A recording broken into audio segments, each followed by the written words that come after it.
এটা হচ্ছে তুর্কির ফেভারিট একটা চা নাকি, ওরা ওটাই খেয়ে থাকে সব সময়। তো আমার হাজবেন্ডও বলে যে ফেভারিট চা, যখন আমি একটু খেয়ে দেখি তো ও এটা তুর্কি থেকে কিছু সিনারি ক্যামেরাবন্দি করে এনেছে আর কি, বলে যে তোমরাও একটু দেখো। তো আমি ভাবি আমি একা দেখবো নাকি, আমি একটু আমার বন্ধুদের সাথেও শেয়ার করি।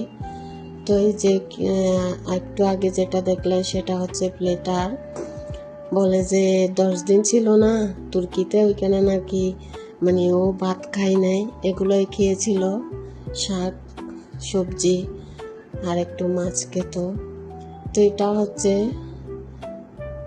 চকলেটের দোকানে গিয়েছিল, আপনারা গত ভিডিওতে দেখেছেন অনেকগুলো চকলেট নিয়ে আসছে। তো এটা হচ্ছে চকলেটের দোকান, এখানে নাকি সবগুলোই চকলেট পাওয়া যায়, শুধু অন্য কিছু নেই। তো নমস্কার বন্ধুরা, কেমন আছেন সবাই? এই তো আমি ভালো আছি। পরিবারের চ্যানেল আর একটা নতুন ব্লগে আপনাদের স্বাগত জানাই। এটা হচ্ছে বসফরাস প্রণালী, খুবই সুন্দর, জলগুলো দেখেন না কত সুন্দর লাগছে দেখতে। তো এই বসফরাস প্রণালীর যে পাহাড়টা দেখা যাচ্ছে ওইদিকে নাকি গ্রিস, আর এদিকে নাকি তুর্কি, মাঝখানে হচ্ছে বসফরাস প্রণালী। তো আসলে খুবই সুন্দর জলগুলো দেখতে। তো ভিডিওর এই পর্যায়ে এসে যারা আমার সাথে রয়েছেন, আমার ভিডিওটি দেখছেন আর কি, আপনাদের কাছে আমার একটাই অনুরোধ, প্লিজ লাইক দিয়ে সম্পূর্ণ ভিডিওটা দেখে নেবেন। আজকে আমি খুবই ছোট্ট একটা ভিডিও আপলোড করেছি, প্লিজ আপনারা ফুল ওয়াচ করে দিবেন। আমার ওয়াচ টাইম আসলে খুবই কম।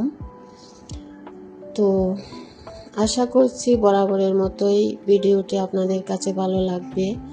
আর আজকের ভিডিওটি যদি আপনাদের কাছে ভালো লেগে যায় তাহলে সুন্দর একটা কমেন্ট করে যাবেন।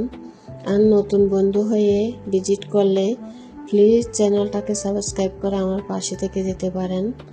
সাবস্ক্রাইব করে পাশে থাকা বেল বাটন অন করে রাখবেন।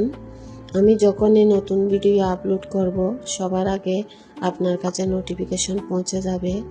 আর আপনি আপনার মূল্যবান সময় থেকে একটু সময় বের করে আমার ভিডিওটি দেখে নেবেন। এরই মধ্যে যারা এই কাজটি করে ফেলেছেন তাদেরকে জানাই অসংখ্য ধন্যবাদ আর ভালোবাসা, আর সাথে অনেক আশীর্বাদও। তো এটা হচ্ছে সম্পূর্ণ আজকে দুপুরের ভিডিও। একটু চিকেন বিরিয়ানি রান্না করেছিলাম, চেষ্টা করি শুক্রবার দিন একটু বিরিয়ানি রান্না করতে বাচ্চাদের জন্য। তো আমার রান্নাটা কিন্তু শেষ পর্যায়ে। তো ভিডিওটা কিন্তু আমি আজকে 3 মিনিট একটু বাড়তি করেছি আর কি। তো ভালো থাকবেন, সুস্থ থাকবেন, সাবধানে থাকবেন। ধন্যবাদ, টাটা।